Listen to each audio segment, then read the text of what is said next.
Lucky you. Must be nice. Oh, tough road you had. Well, we could talk about that a little bit too, because I did feel like it was lucky me. You think you can just teach other people to do this and make money while you do it. It's like, not everybody's supposed to be a coach. Point. Like, dude, there's so many people that, like, you do not have a heart for people. You're not good at teaching. You're good at applying yourself. You're a performer. You're not a leader. And like, I see this so much where it's just like, dude, you got a bunch of followers that are listening to a coach that then want to be a leader while they're not even a good follower yet. Oh my God. Yeah. It's like, bro, like you're in no position to be leading anyone. You can't even lead yourself. My coach was like, I'm going to put whatever we need to get to win on the bar, and you're going to pull it. Wow. Oh, that's a fucking vibe. Who's ready to work out right now? Yeah, I'm fucking jacked up at the moment.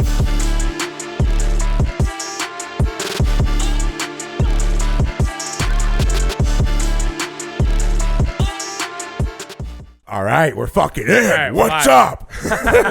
What's up, Jordan? So before we get started, welcome back to the D2 podcast. Around the table, we got Zach Blotchuk, Nick Justice, Lance Hefner, myself, Zach Devo. We got Luke behind the camera. And drum roll, please. Yeah. Bring it in, boys. We got IFBB Pro, Jordan Plantiko. He was a Natty King, got to the Olympia Natural. He's won the Chicago Pro.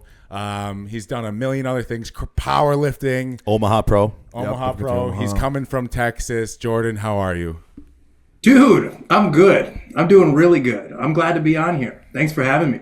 Yeah, we're really excited to have you. You are our first ever guest, so if this goes horrible, feedback is great. We need feedback. That might be my fault.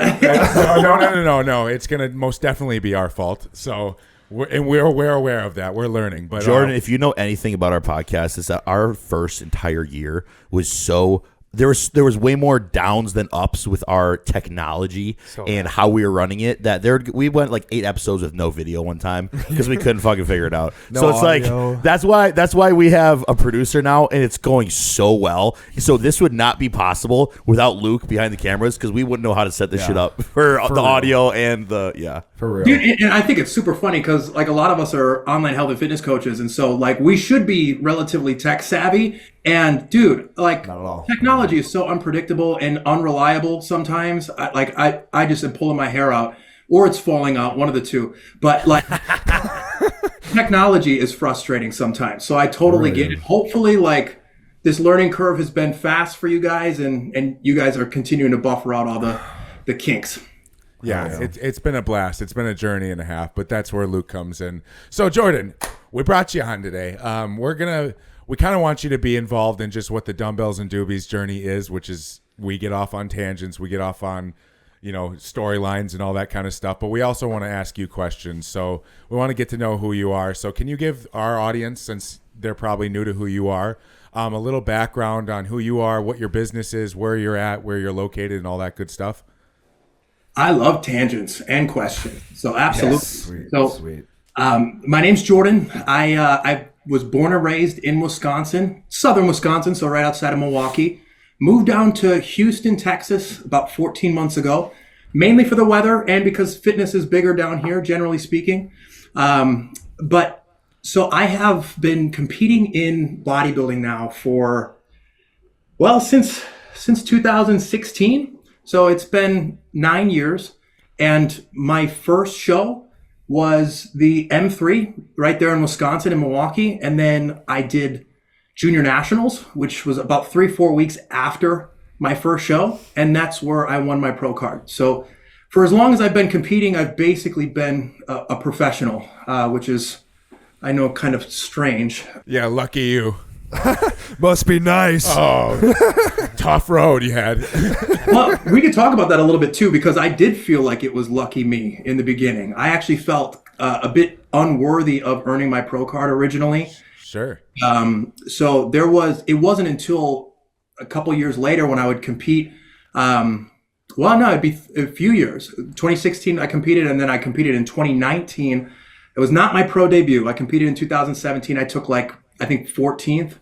at the Ferrigno Legacy. But then 2019 was the year where things really popped off. And I won my first pro show, which was the Omaha Pro. And then it was the month after that, we did the Chicago Pro and won that show as well. So between the two shows, I think I competed against a total of like close to 50 athletes, and I won both of those shows. So to me, that was like insane. And that was when we were doing the point system for the Olympia. So like if you won a show, it didn't guarantee that you qualified for the Olympia. So Omaha Pro was like a smaller tier show, so you didn't get as many points for it. So I did the Chicago Pro, which was like one tier up. So it was kind of like do the kind of like easier show first, then we'll roll into a bigger show, see how you do in both. And you win the first one, great. So let's see how things shape up for the Chicago Pro. And that just blew me away. I actually did not expect to win that show just because it was a much more competitive show. And after that, I competed at the Olympia that same year. I think it was an extra 8 weeks. So I had to prep for another 8 weeks, which that was rough, man. Yeah. I think it was almost 30 full weeks of prepping, like real diet. Oh, shit. It was a lot. And unfortunately, like I wasn't super stoked for competing in the Olympia outside of like it being the Olympia, because I was really done with dieting and cardio and restricted food. But yeah, I should back up a little bit. So before I got into bodybuilding, I did powerlift.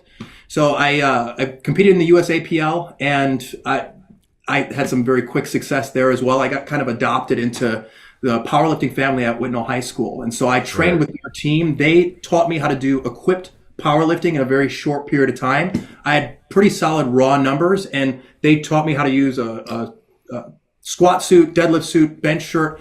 And so I competed at state. I won the USAPL state for the high school division or federation. And then Time out. Let's talk about numbers.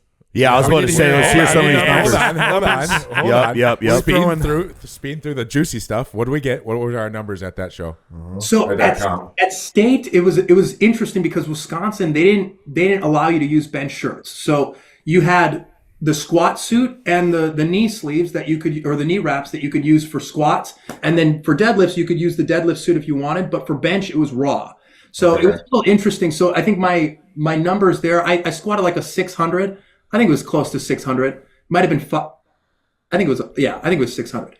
And then my bench press was a state record at the time. So it was, I think it was 355. Nice. The deadlift, I got a 584, I think. Nice. So that was state. That was when I was, I think, 17 at the time. Okay. 18 years old, 18. Jeez. Nice. And I was about 200 pounds at the time. So that's crazy. Context there. But yeah, so one state, and then competed in 2 different nationals competitions. One was the high school nationals, where I took 3rd. And then I did men's nationals in the teen division, where I won 1st place. And that's what qualified me to be an alternate for the world championships in Oroshaza, Hungary, which was the IPF world championships. And so there was one guy that was ahead of me. He decided to pursue, I think it was a football scholarship. So he did not end up competing in the world championships. So I was the alternate. So I got to go. I was seated, I think, like 4th in my weight class for that world competition. So just based on my qualifying numbers, they thought like, this dude will probably maybe make the podium, maybe. And so I ended up winning that powerlifting meet. And you were an alternate. That's crazy. Yeah. As an alternate. Yeah. That's wild. It's an underdog story right there. It was a wild time. This was 2014. So I didn't know anything. This was still technically my first year of powerlifting. Like by the time I was stepping on the world stage, I had been in competitive powerlifting for 12 and a half months. That's crazy. That is absurd. Genetic. Now, after you won IPF Worlds, correct? Yes. Now, what was your weight class for that? It was 93 kilos, so 205. Oh, gotcha. Okay. So then after you won that, so with powerlifting, I'm not entirely sure. For powerlifting, how do you qualify as like a professional powerlifter? Is it by winning something like Worlds? That's a really great question. I don't actually know what makes you a pro. At the time, okay, they they didn't really, I don't know if there was really that distinction. It was more like federation based. And so like a lot like in bodybuilding, I mean, if you turn pro in any other division or federation outside of the NPC to IFBB, people are just kind of like, nobody gives a shit. yeah. Really a pro? Like you're a Roundy's pro. Yes, yeah. Aldi's. It was kind of like that with powerlifting, where it's like you had the serious standardized drug tested federation, which was the USAPL/IPF. And from my understanding, the IPF kind of severed itself from the USAPL a few years back. And so I asked a couple like powerlifters that are still in that, and it sounds like there was some funny business and stuff. And so they just kind of like do their own things now. So I actually don't know how that whole thing works, but there's definitely like pro powerlifters. Did you have to travel for some of these meets? Like, where did you have to travel to for these ones? Yeah, you went to Hungary. Yeah, that was the biggest travel thing. Like I had never been outside of the country until then. I still don't think I've really been out of the country outside of that. But the state was in the northern part of Wisconsin. And then the two national shows, one was down here in Texas. It was in Killeen, Texas. So that was the first time I had been to Texas. And then the other one was in Philadelphia. Men's Nationals was in Philadelphia. I have a question. When you went to state, what? Well, two-part question. Where in northern Wisconsin was it? That's a great question. I don't remember. I'm trying to think where the heck it would be. I was like, for some reason, Ashland came to my mind. Because they're huge in powerlifting apparently, and we've like camped up there in Ashland. We have a condo up there too. So like I was like, wonder if it'd be way the hell up in Ashland. My second question though was, how many? So tell us about after you won IPF Worlds. How many meets did you do after that? And what were your numbers for those meets? Sure. So for the World Championships, I totaled I think it was 1785. So it was a 705 squat. It was a 5. I'm blanking now on it. It was, I think the bench press at Worlds, I was able to use a bench shirt. So that'll add like, for some people, 100 pounds to their bench press. Jesus. I got like I think I got 480. I think it was 480. Damn. No, that was collegians. I'm sorry. This was like 425, I think. Okay. It was 435. And then the deadlift which was like what it all came down to. I pulled a 650 deadlift out of my ass, and I had never done more than 600 pounds before. So correct me if I'm wrong, but in 12 months when you were just getting into powerlifting, you went from your numbers before that were a 600 pound squat, right? It was like equipped. And then you went to IPFs and you fucking squatted how much? 705. In 1 year. In 1 year, bro. What in the world, Jordan? Yeah, and some of that's honestly just the learning curve of learning the equipment, because like you use some of that eccentric speed as like a rebound at the bottom. So there is a strategy to using the equipment to create this hyper elasticity that helps you change directions and explode out of the bottom. So there is a technical side of learning how to use the equipment, but the other part of it is getting your nervous system adapted to that level of load. Because I don't think you guys ever been put on your back, but like, dude, as soon as I go over like 500 pounds, it almost all feels the same. It's just so heavy. Except like, I don't know, maybe when I got to 700 pounds, dude, I couldn't breathe. Like it's hard to elevate your scapula and breathe when you have that much weight on your back. So it just, again, that takes practice and you got to get acclimated to it. I don't think people realize, like just general people in fitness, I don't think they realize the true difference of technique of powerlifting compared to like regular hypertrophy. Like I don't think people understand there's a difference between going through a movement pattern for hypertrophy with growing your back, with growing your legs, whatever. But when it comes to moving the weight in the most efficient way possible for powerlifting, it is a completely different side of your nervous system you're using. And I think people are just like, wow, that guy's like really strong. Like that's just, people think that is you just go and you only do like 1, 2, 3 rep maxes. I think that's some people's base knowledge, but how you got those numbers it's way different than you just going to the gym and hitting those numbers. Like it's such like the periodization is what I'm saying for how you did in powerlifting is leaps and bounds beyond the comprehension of just regular gym goers, which is why powerlifting is so interesting. Yeah. Yeah, and it's completely different mechanics, right? Like yes. A barbell squat is not a barbell squat. There's not like, this is how you do a barbell squat. It's like, well, what are you squatting for? Like, are you trying to maximize leverage from point A to B to move the most weight? Because there's a strategy for positioning yourself like that. There's certain mechanics that serve that purpose. But if you're trying to grow your legs, now we have a different series of questions to determine what an ideal setup looks like. What are we biasing? Like, are we doing a heel elevated squat where we get the knee travel more so we can get more quad bias? Are we like widening our stance so we can involve more of the adductors and pointing our toes out more? Like there's just there's so much nuance to squatting that I think as a powerlifter and as an early bodybuilder, I didn't really know. I knew that the mechanics looked a little different, but like when I got into bodybuilding, I thought like, this is how you're supposed to squat for like building your legs. And it just like, I did not consider other people's body types, like femur length and hip structure, like all this stuff. There's a lot more nuance than people realize when it comes to squat mechanics and like what you're trying to get from the squat itself. Yeah, 100%. Stronger in squats, but my legs weren't necessarily growing. Dude, that's the thing. The most weight I've ever put on my back, like I haven't granted squatted since you and I last squatted, but we were doing it in such different technique than what we used to. Bro, the most weight I've ever put on my back, my legs have been the smallest they've ever been. And the most weight I've pulled on a deadlift was the smallest my back has ever been. Yep. It's just the leverage and the how you use that tension for your advantage is that's so different. So before we transition, because then we'll get into Jordan's transition from that to bodybuilding, I was going to comment on that too. So I had a similar upbringing, Jordan, in the sense of, so I went into the military, and I was in Fort Hood, which weirdly enough is Killeen, Texas too. Okay. So I was it is basically just military bases there, from what I understand. There's not much else in Killeen. Right. That's right where I was. So that's kind of funny, small world. But we went overseas, and they flew out a Russian powerlifting coach out there and said, hey, for when you guys aren't doing whatever, we're going to have this provided for you so you guys can get some competition going.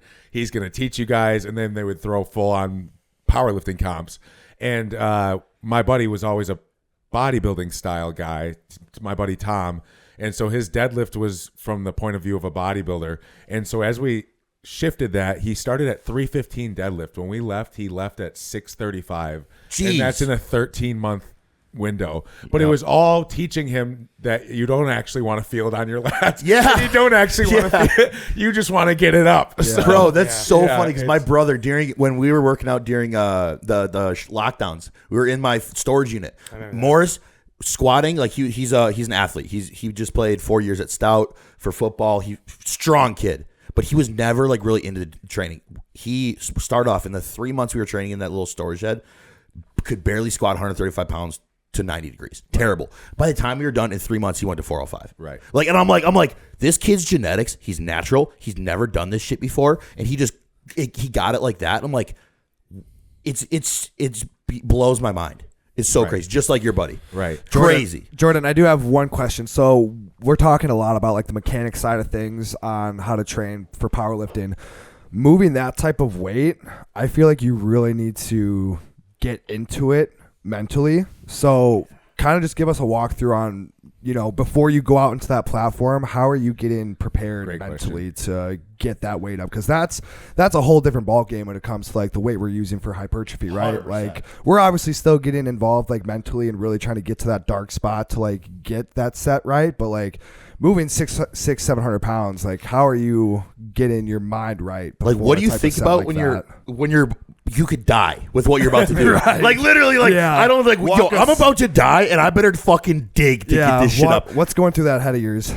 That's honestly a really great question, and it's interesting that you said like you go to like a dark place, so to speak. Because I was just talking to a buddy of mine yesterday on a Zoom call, and we were kind of talking about to what extent do you use like sort of like dark energy to get yourself sort of ramped up for a set or something. And when I was a power lifter, I ran on a lot of anger and frustration. Like I think about like getting ready for the world competition. Like I had just got out of a relationship that was not healthy. It was a pretty toxic relationship. Like I got cheated on, and so I cheated as a revenge response. And so it was like this really toxic dynamic that we had. And I had all summer where everyone was graduating and partying and stuff. And like I could get drug tested on the spot anywhere getting ready for this powerlifting meet. And so like I'm not drinking because that totally screws my performance up. I'm not smoking weed because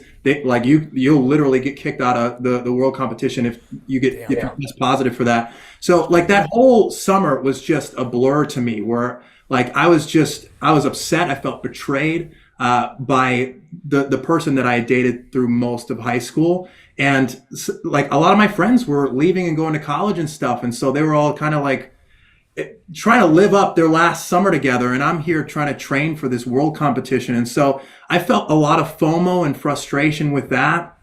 So like there's just a lot of negative emotion to pull from. So that's what I did for powerlifting. And it, as time went on, I started using different energy for, I guess, getting the job done, so to speak. So to answer your question, it was a lot of rage, frustration, and I'd use songs to help trigger this for me. So I had certain songs, like for the longest time, Till I Collapse by Eminem. Yes. Like that was my squat song forever. Oh, yeah. Like when you were talking about like, dude, this weight could kill me. That wasn't even a thought. Like I got this fucking weight. Like this is mine. You know, like this is what I've trained for. This is what I practiced, and I know this thing won't break me.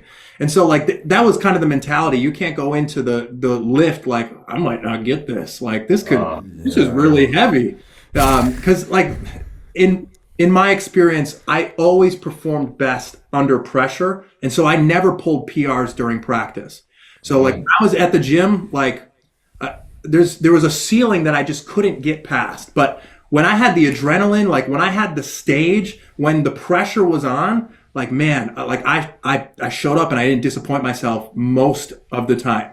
That's cool. That's where I said, like, I pulled that 650 deadlift out of my ass. Cause I mean, before that, I hadn't pulled more than a 600 deadlift. And so my coach was like, I'm going to put whatever we need to get to win on the bar and you're going to pull it. Wow. Oh, that's a fucking vibe. Who's ready to work out right now? Yeah, I'm fucking jacked up at the moment. Yeah, but like I guess to like wrap it back around to like how I train now, like I still lock in, but the locking in is more of just it's more of just the accountability for my own logbook. Like I look at the logbook, I look at the work that I did last week, and like I know what needs to be accomplished. And I know we have all had this where like we show up to the gym and it's like, dude, I can't replicate those numbers from last week. Like I just can't do it again. I don't have it this week. And so like just finding intuitive ways to like get the job done, so to speak, which looks different as a powerlifter versus a bodybuilder.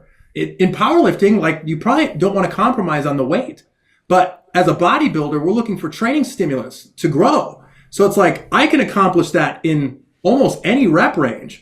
So instead of being so emotionally attached to the amount of weight that I did last week and now I got to do this same thing next week, it's like, well, the way that I have a lot of my stuff programmed, like I usually stop at failure. Like I have a top set that's for me to go to failure. I might have a back off set that's also prompting me to go to failure. But like the sets leading up to that, like I'm leaving reps in reserve. I don't want to carry that fatigue into my top sets so I can go as heavy as I can. And so yeah, like I guess I'll use different intensifiers that help me go beyond failure. So things like drop sets, rest pause sets. So I might not be using the same amount of weight that I did last week, but I'm not just stopping at mechanical failure. I'm going past and I'm getting into like true muscle failure. And there's a difference between that. A lot of people, they can't even get to mechanical failure just because they got limitations, mental limitations, physical limitations, whatever it is. But a lot of people don't even know what like mechanical failure is. They say like, oh, you get a set that's programmed to go to failure, and they left like 5 reps in reserve. Like, what is this? I think there's they don't even know what reps in reserve even means. So I think Lance, I think you were talking to, was it Nick about this? Yeah, we literally did it on the live yesterday. Yeah, most people don't actually know what failure looks like. So when 100%. You program Like, I need you to go to 2 reps in reserve. Most people are going to be 7 reps in reserve because they don't know. So yeah, the intensifiers are great tools for getting that training stimulus that you need, especially when like maybe you can't perform as heavy as you did in past weeks. To build off of what you just said, I think there's a lot of different variables that can create that barrier for somebody. And one of them you said was mental barriers of actually finding that muscular failure. And a little bit earlier, you also were talking about how you had to learn not to be emotionally attached to your weights that you used in prior weeks. So that's when you've learned to throw in some of those other intensifiers to reach muscular failure. I think, and I'll admit this, I have an emotional attachment to certain exercises. Like, I love squatting. I love deadlifting. You know what I'm saying? And I also think that people, they put so much stock in some of the exercises they have such an emotional attachment to that they truly never see progress because they don't expand their horizon to other areas where it's going to elicit the stimulus to bring the adaptation. But I also think that people get too emotionally attached to the number side because if they don't see the numbers going up, if they're training for hypertrophy, they limit themselves. And that's one thing that, Jordan, you just said it, and that we've all done. And Zach and I did it yesterday on leg day. You guys did it as well, too, when you were training. It's like, yo, we're going to fry ourselves. And I know that maybe last week on this hip press, I did, whatever, X amount of plates. And we have 3 people, and I don't want to take all these long rest periods, so we're going to do strip sets. That's what you guys did. Yep. And people, I think those modalities can really take things to the next level with individuals who catch themselves being emotionally attached to exercises and rep ranges and following the logbook. I was going to say, one thing that I always tell clients that Jordan said before is don't get attached to a number. I think if you could put a quote into an athlete's head for all REMs, not only with check-ins and stuff like that. Like we were talking about it on the live yesterday. If you look good, this is a visual sport. It's not a number sport. That's something that people really need to get honed into is if a client checks in the following week and we're in a growth phase and you're down 1.5 pounds, but visually things are improving, well, you can't get in your head now. If anything, I get more excited that you might have actually lost a little weight and visuals do look better and you might be tighter and fuller because it's body fat, inflammation. Yeah, well, it's we have more wiggle room to work with now, right? Too, that's something you got to think about because there's weight caps being introduced at the pro level now in pretty much every realm. So it's that's such a massive piece, and something that I always remind people too is progressive overload, just like anything else, it doesn't mean just numbers going up. Progressive overload can be achieved in 3 to 4 to 5 different realms. You could simply have 2 inches on a hack squat of better knee flexion, and you could consider that with less weight, in my opinion, a progressive overload, because now you're getting the muscle in a greater length position, so you're recruiting more fibers, right? So you could look at it in that realm, and going back to what we said with not focusing on the number, it gets really frustrating that people don't remind themselves that in this sport, if we can't hone one thing down that Jordan just talked about between the powerlifting and the bodybuilding is don't fixate on a number in all aspects. Correct. Yep. Jordan, I have a question too. So we're talking a lot about bodybuilding training now. So coming from your powerlifting background and transitioning to bodybuilding, was there a learning curve going into that? Were you having some? I see a smile. Let's hear what was going through that transition, because I'm sure there was a big transition because you're moving from completely different sports. Yeah. Oh, 100%, man. And honestly, it was a very humbling experience because obviously as a powerlifter, you identify with your lifting totals. Oh. That's a part of who you are. So I got out of the sport of powerlifting due to injuries. And so those very exercises that I got really good at were leading to reoccurring injuries that I was dealing with. And I'm not even 20 yet at the time. What kind of injuries were those? I don't like that trajectory. So I got out of powerlifting, pivoted into bodybuilding. I knew that I could build muscle in a lot of different rep ranges. I don't have to lift this heavy to build muscle. I just have to change my mechanics, how I'm performing this. Like we talked about, a squat is not a squat. So it took a lot of unlearning, probably more unlearning than it did learning new concepts. But both took place. I had to adopt hypertrophy fundamentals that I didn't currently know at the time. And then I had to unlearn some of my powerlifting fundamentals and things that have been ingrained into my nervous system because I literally trained that way. And I had to disassociate emotionally from the lifts that I had known for so long and basically prided myself on. They were the reasons for a lot of my injuries. It started to become like, well, I can have barbell squats in my program and deal with the back pain and that kind of sketchy bend over to tie your shoes every once in a while. Like, that could be just how I go about my leg training, or I can find a different squat pattern that doesn't trigger my lower back so that I can function after I train and I'm not in pain and walking on eggshells. So I had to emotionally detach myself from those exercises. I found alternatives, and I actually kind of brag about it now, but I spent like basically 2 years not making any strength progression at all, training in higher rep ranges than I was for powerlifting. And that was some of the best physique progress I made as a natural athlete. And so at the time, I'm already 8 years into weight training, I think at this point. I was 19, so maybe 7. I was like 6 or 7 years into weight training. So it's not like I have newbie gains to get still. Like, I'm pretty well adapted at this point, and I'm very strong. And I have injuries now, so I have to start training smarter, not necessarily harder. So I had to relearn different body mechanics, choose different exercises, change my exercise sequencing. Like, a big thing for me was, instead of starting with a compound movement like you do for powerlifting, you start with your big movement first. I started with a single joint movement for whatever muscle I was trying to grow and develop. So I liked the idea of pre-exhausting whatever muscle I was about to train. And so that became kind of a staple in my hypertrophy training to this day. In a lot of my programming, we start with a single joint movement. I don't mind carrying a little bit of fatigue in that primary muscle that I'm trying to grow. Move that into a compound movement. Now, instead of the compound movement being equally shared amongst all the muscles that move this weight, now I have a pre-fatigued muscle, which happens to be the muscle I'm trying to grow and develop, that has to work that much harder because it's pre-fatigued. So I get way more out of the compound lift. I might not lift quite as heavy, which I think saves me and my joints from potential risk of injury. So I just found that, like, instead of starting with a heavy press that would kill my shoulder afterwards, maybe I do, if I'm doing shoulders, maybe I do a side raise variation first. Or if I'm doing chest, maybe I do a pec deck fly or something like that, and then move into more of the meat and potato exercises. So I started migrating the meat and potato movements of my workout to the middle. And then the front and the back were mainly single joint movements, one for pre-exhaust and then one for like wringing the towel out on the actual muscle I'm training. When you're talking about how you started to condense your training and hone in on what was truly working for the stimulus of hypertrophy. Through that entire process, when you said there was a certain amount of time where you just were not having any strength gains, but you were visually making the best hypertrophy gains as a natural you've ever seen.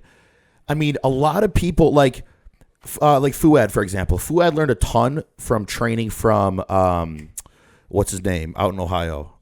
John Meadows. Mm-hmm. And he attributes a lot of his training knowledge from John Meadows. When you were transitioning from powerlifting to bodybuilding, was there an individual, somebody that you followed or somebody that did guide you in terms of, even if they weren't a coach, somebody that was like, okay, Jordan, this is how you start to do it. It could be a training partner. It could be somebody that you just watched online, because what you learned is so impressive to learn. And a lot of people don't realize how hard that is, going from powerlifting to bodybuilding. So who was that individual that really helped guide you in that direction, if any? No, that's a great question, because I think we all pull stuff from different sources, but yeah. I think like the big sources that I learned a lot of like hypertrophy fundamentals from was Joe Bennett, the hypertrophy. Yes. Oh, nice. Like, man. I mean, his information was readily available, and I mean, I love his like sarcastic humor and stuff. So like, I would just pay attention to the stuff that he said, and like I would apply it for myself, and I'd be like, there is something to this for sure. And so like, he was a big influence on like my learning curve from going from powerlifting to bodybuilding. I think some of it's getting the right information, right? But you have to apply that information. And I think a lot of people, like you said, they're emotionally attached to exercises and numbers. And so there is a certain amount of ego death that you need to have if you really want to learn and progress faster. Mm-hmm. Knowledge is never power. And I think that that's a false statement where that saying of like knowledge is power. I think it's bullshit, because like knowledge without proper application is useless. So knowledge with application is power. And I think people don't understand that because so many people know what to do over here to get to this other side, but they are so emotionally attached to over here that they don't have that ego death to get, but they know they need to be over here. So that it takes a certain level of maturity. And some people find it sooner, some people find it later down the road. Yeah, this is actually super funny that you say this because I actually feel this way about a lot of people who claim to be Christians in their faith. That's a good point. That's a really good point. Dive in. A lot of people can conceptualize Christ, but they don't live like Christ tells us to live. And so, like, you see these parallels everywhere. We're just talking about, like, bodybuilding specifically. But it is, like, you have, knowing is great job for you. Like, we have access to so much information. Like, it's not an achievement that you can conceptualize, regurgitate, and say these things. Do you actually apply them? Are you actually living the things? If not, you don't actually know. Because if you did know, and it did work, like you say it does, why are you not applying it? Yeah. 100%. That's the clients that we all talk about who, like, you give the information to, but you don't see the changes from. And it's like, we know you're not doing what you're doing. Brother, I'm giving you a blueprint. That's why everybody thinks they can be a coach. Because you conceptualize the things that you went through as a client. You think you can just teach other people to do this and make money while you do it. It's like, not everybody's supposed to be a coach. Point. Like, dude, there's so many people that, like, you do not have a heart for people. You're not good at teaching. You're good at applying yourself. You're a performer. You're not a leader. And, like, I see this so much where it's just like, dude, you got a bunch of followers that are listening to a coach that then want to be a leader while they're not even a good follower yet. Oh my God. Yeah. It's like, bro, like you're in no position to be leading anyone. You can't even lead yourself.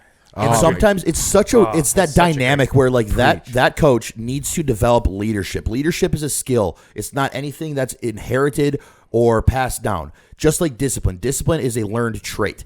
And I think that a coach can develop that, but sometimes, like, you're not meant to be a coach. You don't care about people. You don't know how to lead. You don't know how to teach. But let's say, like, I've had this instance with clients before where I can only teach and lead so much in so many different ways and trying to get you to buy in. But if you don't realize that I'm giving you the blueprint of, like, this is what you need to do, and I'm telling you what's going to work. You're seeing everybody else make these transformations, make this progress, but they refuse to actually soak up that knowledge. But they still follow you around thinking that that's what's going to get them success. But it's like you need that 100% effort from the person that needs to be bought in so that you can lead them. Because you can't lead somebody that's 50% bought in. They're just going to become an admirer to you at that point. And then you get frustrated opening up the check-ins. Bro, why the fuck haven't you lost weight? Why haven't you, like, this has been going on for 6-7 months now, and we've only dropped 8 pounds. But it's like, I know this is going to work with you. We've done all the necessary steps to get there. But you are the one that has not bought in, which is why you are still not where you want to be. You know what I'm saying? So it's like, yeah, so that's kind of, I just want to go What's off that on quote called? You can lead a horse to water, but you can't make it drink it Yeah, or something? yeah. Like that. That's pretty much Hey, you gotta want it, man. Like, no one can do it for you, unfortunately. No. But, like, a lot of people, they think they hire the coach, and it's just like, cool, I think I'm going to make gains by osmosis now. I've purchased this coach.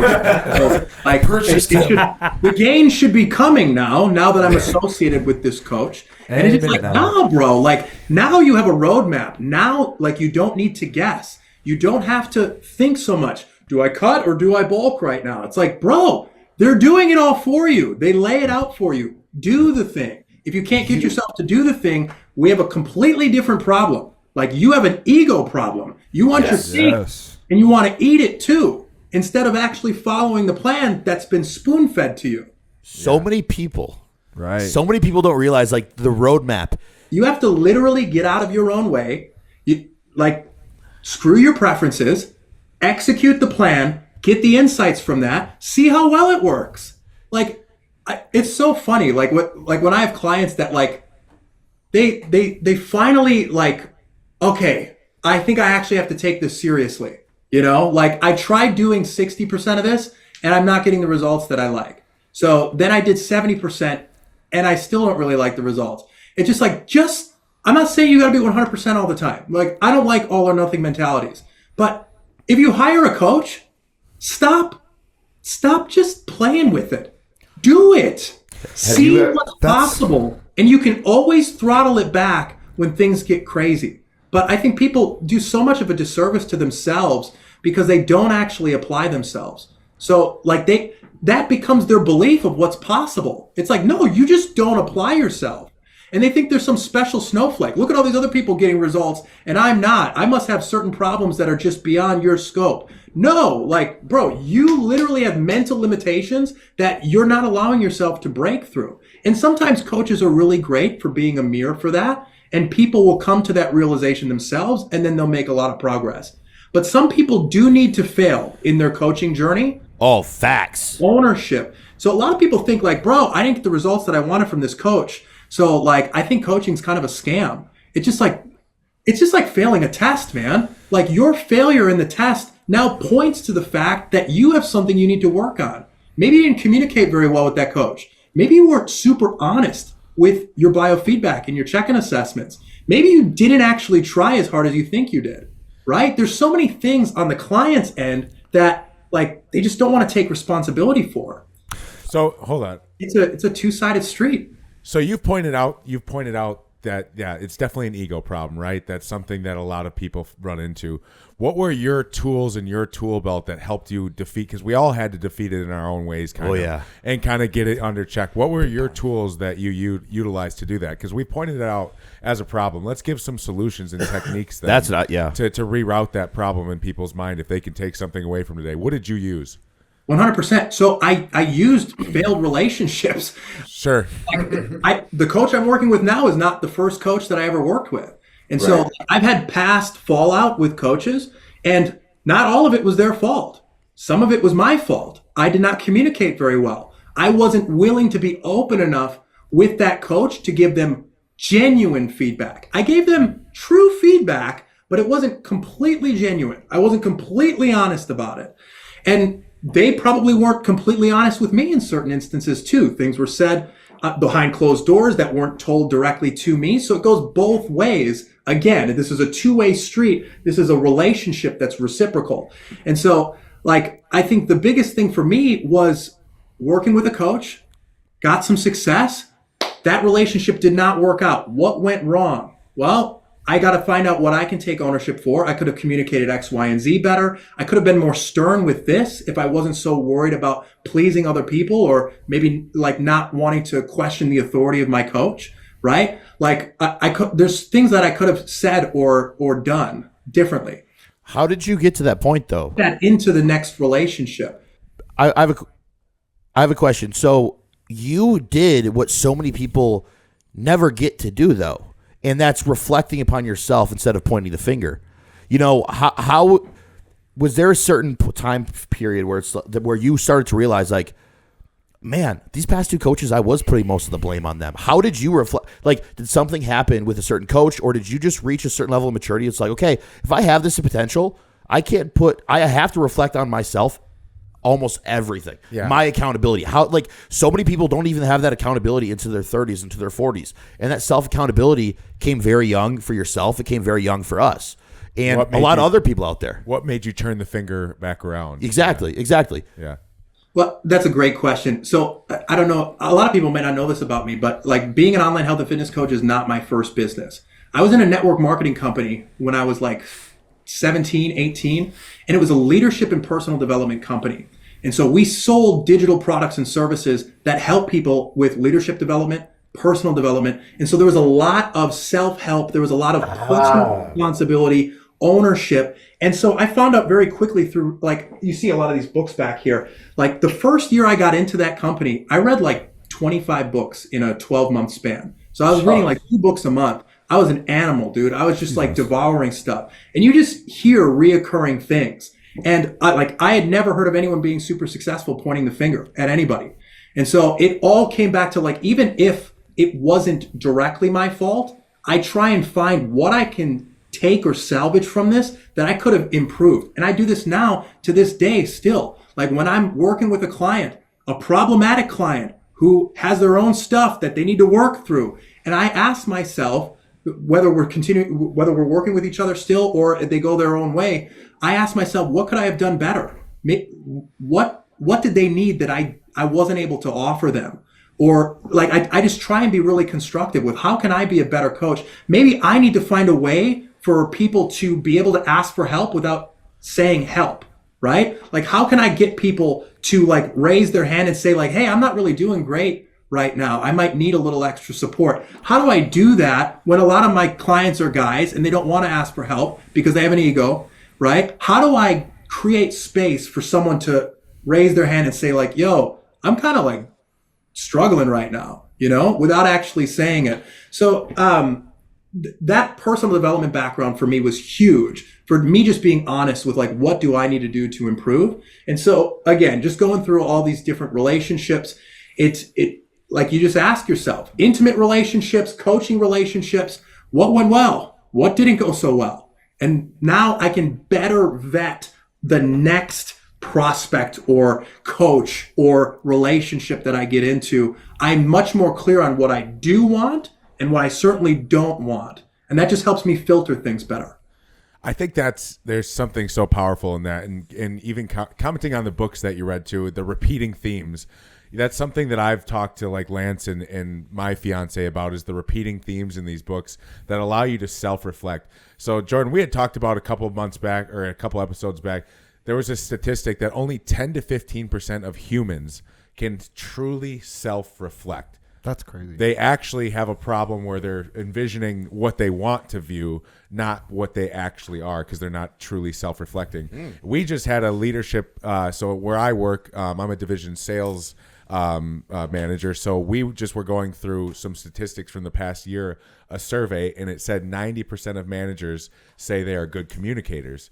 And then when they surveyed the employees, only 10% of employees said their managers were good communicators, which matches perfectly with the statistic that we threw out a couple episodes ago. So it is really powerful to become will have that ability to self-reflect.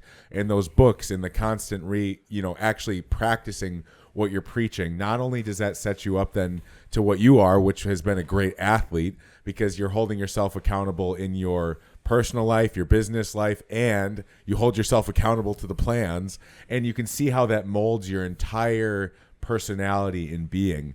And I'm sure you've probably grown so much since that teenager who was 17 years old competing in Hungary, like, look at you now. Yeah. Look at the young man in front of us. Yeah, you have a family now. Yeah. You have a whole family. Your dad. Yeah. I mean, I'm sure that's now instilled into your fatherhood. I mean, it's crazy and it's awesome. There's ripple effects, man. Like 100%. Like, that's why, like, I was so blessed to be introduced to that first business, which failed, by the way. Didn't make any money in that business. Right. But, dude, it was tuition, man. I learned so much, and that laid the foundation for not just, like, future business success, but also just success in life. Like, just navigating things and learning to take personal responsibility for things. And just being honest with where you're at. What are your deficiencies? What do you still need to be working on? Just like until we can be honest with ourselves with where we're at, how do you address anything? I'll be honest with like myself in the past, as with my own journey of personal development. I think it was probably the easiest thing for me to realize that a lot of my anxiety came from me not self-reflecting, and not like anxiety disorder, but a lot of my, man, why am I not here? Why isn't this happening? Why aren't these things aligning? It was because I didn't know how to reflect. And I think that's a huge thing when it comes to easing some of the burdens of just everyday life comes from, imagine if that 10 to 15% of people that can actually self-reflect, that have that skill, imagine if that was 30%. Right. How much better our society's mental health could even be. Oh yeah. It's such a cool thing to talk about, because I'm not even surprised that when you said, Jordan, that you've read so many books. And that shows with your character, because I've been always the type of person where it's much easier for me to comprehend knowledge in any type of book, whatever I'm reading. It can be a story, it can be fiction, nonfiction, like an informational thing about gardening. I like gardening. It's like I see myself applying what I'm reading much easier than if I was watching it. Right. You know what I'm saying? Like if I'm watching it on a YouTube short or a YouTube video, reading is such a lost piece of equipment at everybody's disposal. One is replicating. So like if you're doing YouTube, you're just like, it's putting the circle in the circle. I'm going to do what he did. Right. I'm just doing what he did. When you're reading, you're processing, and you're like building that in your mind and connecting those, the thought to doing. Yes. And that's reading you special. can do at your own pace. Like Right. I am not a fast reader. I read slow, and like I need to reread things a lot of the time too. So it's like you can pause and you can just literally let what you just read simmer, and you can think about what that means for you personally. And you don't get that when you're watching a video. The video just keeps going until you choose to pause it. Right. So I like reading for that. Like you can pause at any time and you can reflect on what you're reading. And so I think that's huge. I think another thing too, not everyone's super like cerebral, where they're very conscientious. So there are different temperaments where a lot of people are a lot more extroverted. And so like they look more externally for things than they do internally. So there is some of that in this, but then also it's just kind of the day and age that we live in too, where we're just so distracted. We have so many things that pull for our attention that it makes it really difficult to create time. And I say that like very intentionally. We have to create time to be by ourselves and to introspect. Like I've called myself a Christian for probably as long as I can remember. And yet, like this is the first year where I'm actually going through the Bible and reading it. Nice. Good for you. That's cool. It's one of those things where it's like, what was I doing all these other years? It's like I wasn't carving out time to do it. Like I wasn't carving out time to pray. I wasn't carving out time to read the Bible. And I just was very honest with myself. It's just like, well, where are your priorities if you aren't making time for this? And we see this with our health and fitness. I don't have time to work out. Really? Yeah. 68 hours in a week. And you only need 5 to 10 hours of that week for exercise to hit your fitness goals. The rest is all sleeping, managing your stress, and eating food. Like you don't need a lot of time to work out. And people are like, I just can't find the time to go to the gym. It's like, bro, you need to move your schedule to make room for it. But Jordan, it goes so hand in hand what you just said with so many things in life when it comes to relationships. Like people say they don't have time. Like you said, you call yourself a Christian, but you never carved out that time to pray, to be with God. People like, oh, I don't have time to go to the gym. People don't even like people. It's so much deeper than just health and fitness. Working on your relationship. That carving out time to be a better partner, working on your business, making sure that, damn, I'm sitting here watching fucking Netflix and I could be doing back end stuff for my business. I could be filming shit, or even with friendships. If people like realize I'm going to give myself time to see friends that I haven't seen in 2-3 years, and they were very influential people in my life, society would be in a much better, different spot. And it's like that carving out time for things that truly matter, that are not transactional, is something that's lost because people always expect something to come their way when they carve out time for something. They expect it to be something going back and forth. And if you get rid of that expectation that you need something to come from you carving out time, then you're going to be anxious and you're just going to be disappointed when something doesn't come your way from that piece of time you're trying to carve out. Man, I'm on a bean right now. Golly. Dude, and what you're talking about, I think, is like literally the essence of stress mitigation. Yes. Like we as coaches, like we talk about that, right? We talk about like your stress and how it affects your physiology. But like, what is stress? It's a mismanagement of expectations in almost every situation. We have a certain expectation of how something's going to go. When it doesn't go our way, that gap, that discrepancy between our expectation and reality, that's stress. And so the more expectations that we lay out, the more we set ourselves up for stress. And so it's a big thing where like a lot of people they don't know how to manage their expectations. Man, I love that, bro. That was awesome. My cortisol is always pretty low. Yeah. And that's usually because I think I am always, people are like, oh, you're never super stressed. Aaron's like, when I am stressed, there's something really off. Like, something's actually way off. and I don't know what it is yet. I haven't figured it. Yeah, you know, and so It just radiates. that's what I'm saying. Like I'm not someone who hides it very well because I don't get stressed very often. Yeah. So then when I face, you either have low cortisol because your stress is low, or you have adrenal insufficiency. Or you just right, You're fucked up. pumping out enough right, of it. just You're serious. so gonna stressed, say, you can't actually, even yeah. produce cortisol anymore. Depleted. Honestly, the military probably did that a little bit. That's what I'm told. I think it kind of broke my Probably, stress meter. That's such a different level of stress. That's what I'm that saying. No Like human will. after Afghanistan and stuff like that, I kind of just am like, the worst thing at work can happen, and I'm like, well, I have PTSD. I'm alive, so I've been shot at before. This is nothing. yeah, right. is This is an email from Gary.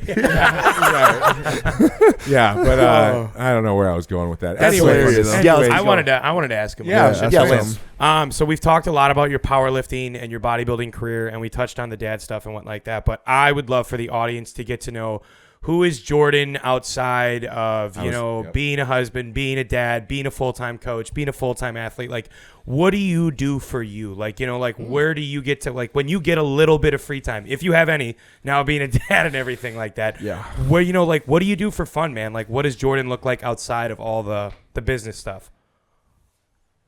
He's a killer. He's a killer at Frolf, that's for sure. He's a killer at Frolfer, Frolf. yeah, we're Bro, fucking killer. I would see your videos of you frolfing. I'd just Man. watch you throw after throw. Bro, I elegant. probably racked up your views on that shit so much. It's so elegant the way he throws that disc. I swear. yeah. Talk about it. Disc golf, that has been something recreationally that I really like to do. I haven't gotten back into it so much in Texas here just because I haven't found too many great places. I didn't realize how blessed I was to live so close to some really great disc golf courses in Wisconsin. So I just haven't found courses like that. Where I lived before I moved, like, dude, I could literally in the middle of my day just like finish check-ins, and then I could go disc golf for 45 minutes at like it was a 2-minute drive. Dude, I could be high as a kite just throwing discs, and then get back, get some sun, get my steps in, and then go back to work. And it was just like, I love that. Now I have to I have to really go out of my way to try. Is there not a lot of like scenery or anything? It's just flat. No, Or- it's just like there's disc golf places. They're just like the layout's not great. They're not in really great areas. Yeah, so I'm a little particular probably, but haven't gotten too much into disc golf again since I moved. But I did get into Yu-Gi-Oh in the last Fuck yeah. dude. childhood thing of mine, and I realized that I didn't have a lot of hobbies outside of like bodybuilding and working on my business and then my family life. So I'm like, I love video games, but like I wanted something that was less stimulating that I could do recreationally. Like, 'cause I give this advice to my clients too, because like a lot of us, we use the end of our day, we're just like screen sucking. We're on our phones, we're on TV and stuff. And so I got into Yu-Gi-Oh! And I taught my girlfriend, now my wife, how to play Yu-Gi-Oh! As well. And so That's sick. in like the last year, like we would spend the last hour of our day just dueling and talking.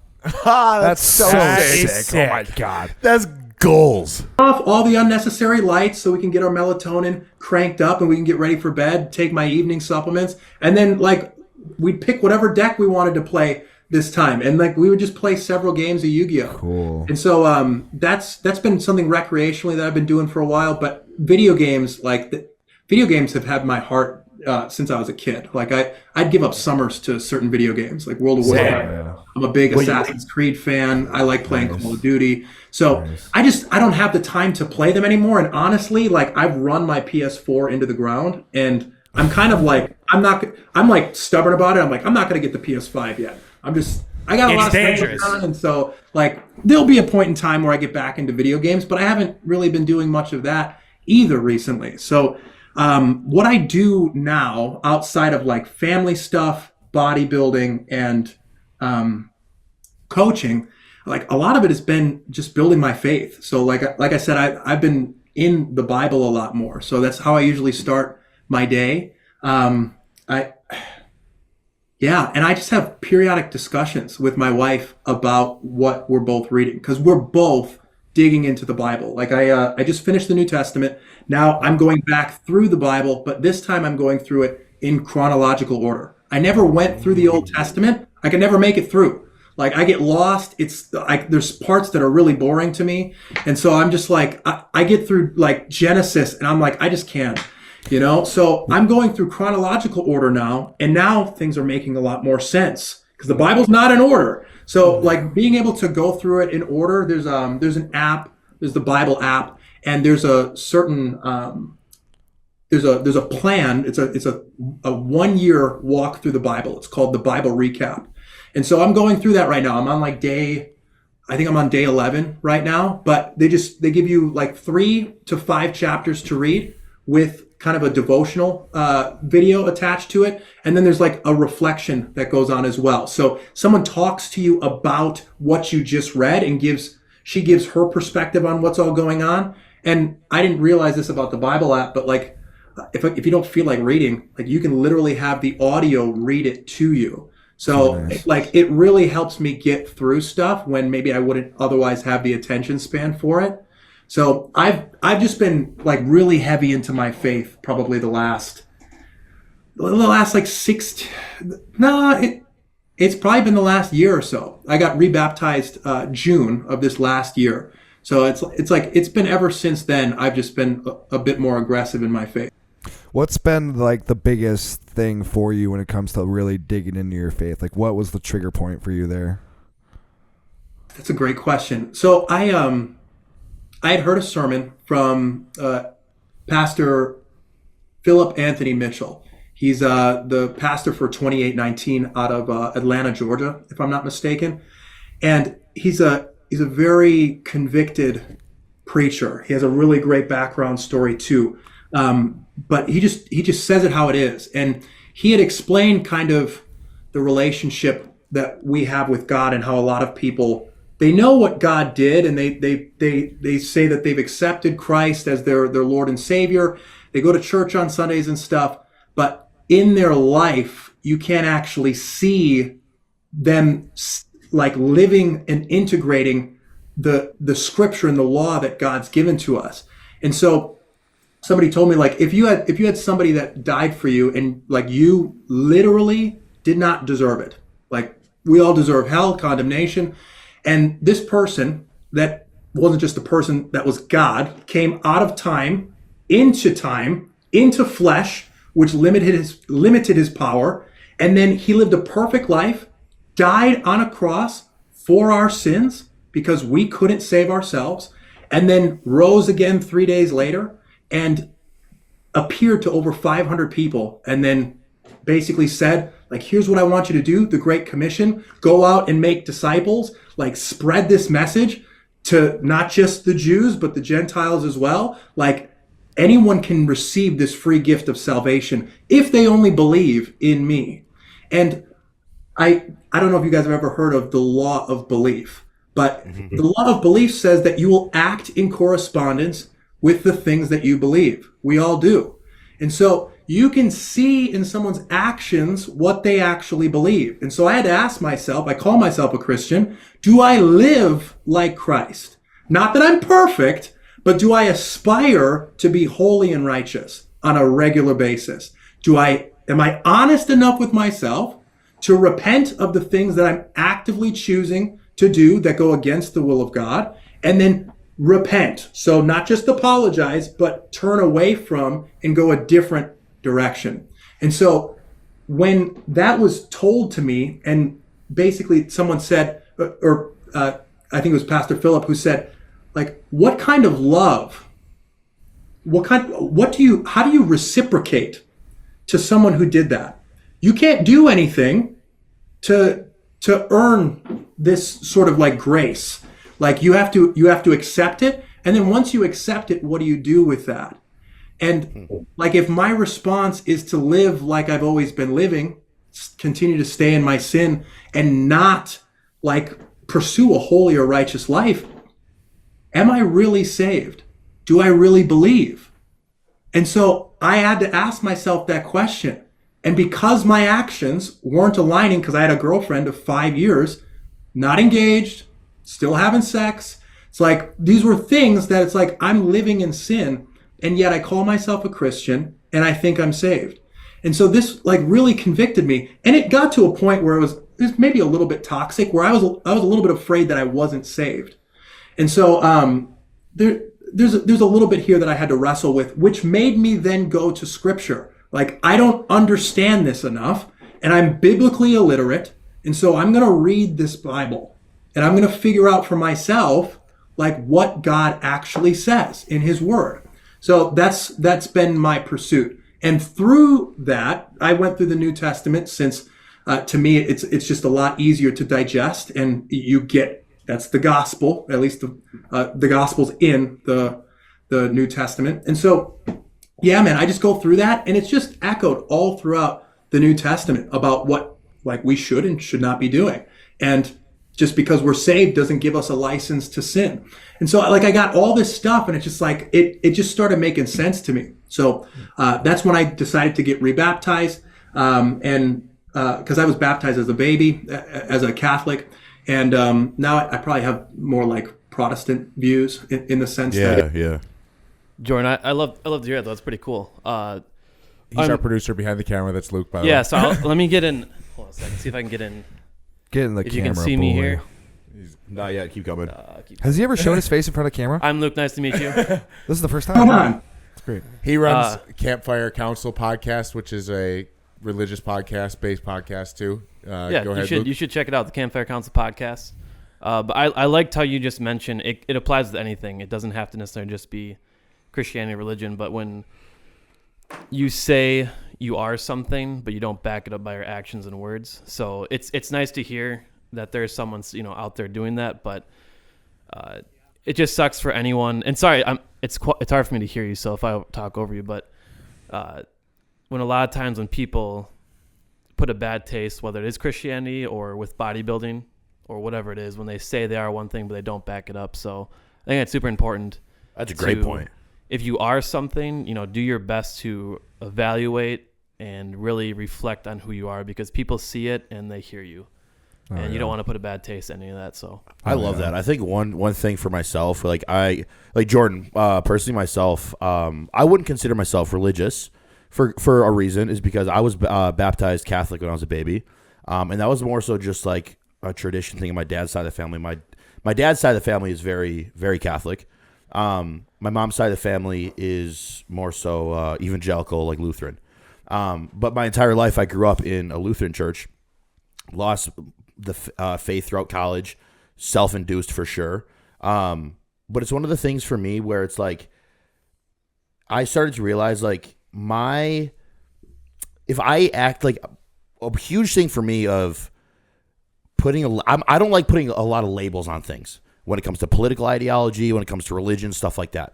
I just like getting my information from a lot of different places, and realizing that a huge thing for me that why I lost my faith was because I thought I had to prescribe to one side of the aisle for I have to read the Bible. I have to go to church. I have to do this. I have to do that. And more so is for me, I had to make the mental switch of like, I need to start looking at the word as a framework of, like you said, how we should be living our lives. And I found much less anxiety in that, in terms of like, okay, am I actually a Catholic or am I a Lutheran? Because I think that people, it may scare some people away, because it scared me away by, oh man, I don't want to have to like learn all this stuff about Catholicism, and I don't want to have to like read the entire Bible. And it's more so it got my faith and my spirituality went to a different level when I started to just be more accepting of this is when I actually see how my life turns out and how things manifest by using it as a framework of to be a good human to other people. We were talking about stress earlier. My stress and my anxiety is way less. And that's me. I don't go to church, and I haven't gone to church since Christmas Eve. You know what I'm saying? And it's just like I find I'm closer with the Creator when I'm in nature, and I'm a big outdoorsman. And when I'm in nature and I'm hunting or if I'm hiking, that's where I get that self-reflection of, okay, how I'm going to self-reflect on not just what's around me right now, but how my past days, weeks, months have been, and am I actually being a good human? Because it's always something that it's always scared me to be like, do I put a certain label on myself if I don't know everything about that? You know what I'm saying? So More so of I've seen the improvement of my life knowing that there's a God, knowing I have a very good religious background of what the scripture says, the different gospels. But it was always something where it's like, how do I, humans are inherently going to sin, like you said. Should I put my stock in something that is written by humans? And if they're going to sin, like that was something that you're scared arguing. me. Oh my God. What? You're just bringing No, I keep going off on that. Yeah. I was like, Slap him. I get what you're saying, though. But I kept going down. that's a 2-hour conversation. Yeah, I kept going down. I kept going down. Were we about to question religion and have Jordan? No, good point. That's a good explain point. his version? That's a good point. I was like, holy shit, we're about to do this right now. Recapping, it's like I look at it as I want to be a good motherfucker to people. I want to be a good individual. No, yeah. And I don't have to. I found it to be if I have a framework, just like how us coaches, we give a framework to find that success. If I have a framework of listening to other people, like what Jordan just said, and people like Wesley Huff, I know, Luke, you listen to Wesley Huff on YouTube. That gives me like, okay, I don't have to be, yeah. I find more of the story. By the way, like Wesley Huff, like he's a smart guy. So if you're ever concerned about the credibility of the Bible, like I would listen to what he has to say, because like the whole vetting process and how these scriptures have been preserved over the last 2 millennia, like it's amazing and godlike in this. Since the last 2 years that I've listened to him, that's where it's changed. People worry about the credibility of the Bible, but like I think it is incredibly credible. There was a lot of wars fought to preserve this text. And there's just certain like sort of gatekeepers in a sense that like they would cross-reference a lot of this stuff. And Wes talks about a lot of this way better than I can. But he gave me a lot of reassurance around the credibility of the Bible, even in the different interpretations. So like all these different Bible versions, the NIV, NAB, King James, like all these different versions, they're saying the same things. It's just the words change a little bit, which some people say, well, it can mean something totally different if it's out of whatever. It's just like when you read it in the context, it's saying the same thing. It's using different words. And some people will be able to understand it better. So once I understood that, and I knew that God was truth, and the Bible being credible is the word of God, then everything that I read in the Bible now is starting to pop out at me. Because I'm no longer reading words. I'm reading God's word. And so now everything's resonating a lot more with me. But I will say, I do also cringe at the word religion. Like I don't like to consider myself religious. Thank you. I love Christ. Like I love God, and I pursue a relationship with Christ. I don't follow religious framework. I try my best to follow God's law, and he has grace for me when I fall short, which I'm thankful of every day. But I don't feel like I have to go to church. I want to go to church because that's where other people who love God are. And so I want to be around those people. And I want to hopefully be spiritually fed when I go to church. I want to be challenged. I want to be convicted. I want to be a better person as I continue to pursue truth, which, like I said, I believe God is truth. And so the more I understand God, the more I'm pursuing truth and understanding. So like that's kind of the big revelation that I've had in the last like year or so. I had to understand the credibility of the word of God and what I'm supposed to then do with that as a Christian. Yeah, that makes a ton of sense. Nice. Hey, Jordan, we're going to be wrapping it up here. We hit our timeline that we normally hit with our guys. So I want to give you a second to quick shout out your social medias, where people can follow you, where they can see your stuff. Go for it. Give us, and we'll drop the links in. Social medias, go. Sure, absolutely. So you can find me on Instagram and TikTok. I think it's the same handle. So it's Jordan Plantiko. JORDAN __ IFBB Pro. And then I think that's... Anything else people can follow you on? I have one last question for him. Okay. I kind of wanted to... Jordan, the crazy structure, I'm bringing it back to bodybuilding real quick. We don't got to go on this too long. Crazy structure, crazy shape. such a classic physique. Do you have any plans going ahead into 2025, 2026 for competing, or where are you at right now with that part of your career? And because I know you have a beautiful family, you just had a child. Congratulations for that. And, being in Texas, new area, new home, so many different things are opportunities opening up for you.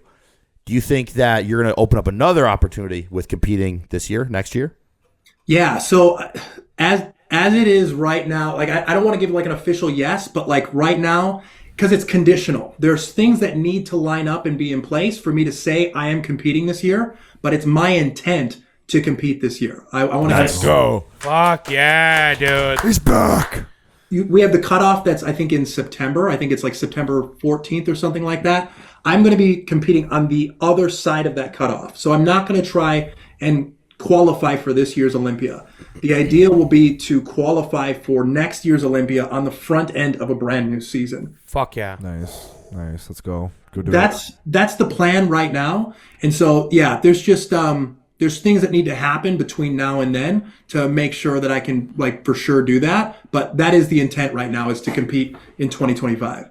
That's very exciting. And I want to just ask so many more questions about it, but I will not. I will refrain. We're going to need to have another. I was about to say, I think we would all love to have Jordan on again. I think the listeners would get a lot of value if we did dive into more in depth to your bodybuilding career as a pro in terms of different things you've done across the years, nutrition, training, different coaches, and what you've learned, and go into the PED side of things if you are willing to do that too, because we talk very openly about that on here, just from personal experience and stuff. Dude, I love truth. I love being honest, man. So there's nothing that's off limits to me. We want to talk PEDs, we want to talk whatever. I'm cool with it. So can I confidently tell the listeners and the viewers right now that we will be having a Jordan Plantiko IFBB Pro Part 2 on the podcast? Possibly 3, possibly 4. We can have him as a resident guest. Oh, yeah. Anytime you want back, Jordan, you're welcome back. We'll probably be calling you up. We'll get you the bat phone. Anytime the red phone rings, we'll need you on Sunday. Bat signal will be up. Yep. Keep an eye out. But thank you again for taking the time to come out. We always do final thoughts. What's one final thought you can send the listeners away with? Well, I would just challenge them to get something from this podcast. Don't let this just be entertainment. As much as it probably was entertaining and maybe informative, like we talked about, information is not in and of itself powerful. Like, you have to apply this stuff. So everyone's going to get probably different nuggets that they can take away from our conversation here. Find the nugget for you that you can challenge yourself in. Just be super real. Like you said, 10% of people don't really reflect very much. Well, why don't you use this podcast as an opportunity to reflect after it ends, whether you're listening to it in your car, you're doing cardio, you're going on a walk or something. Just sit down, stop moving, and just reflect. What can I take away from this that I'm going to implement? So, make this actually valuable.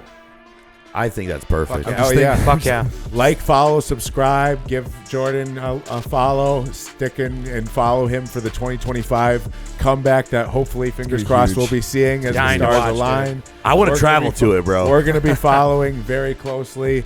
We'll catch you next week. Thanks for joining the D2 podcast.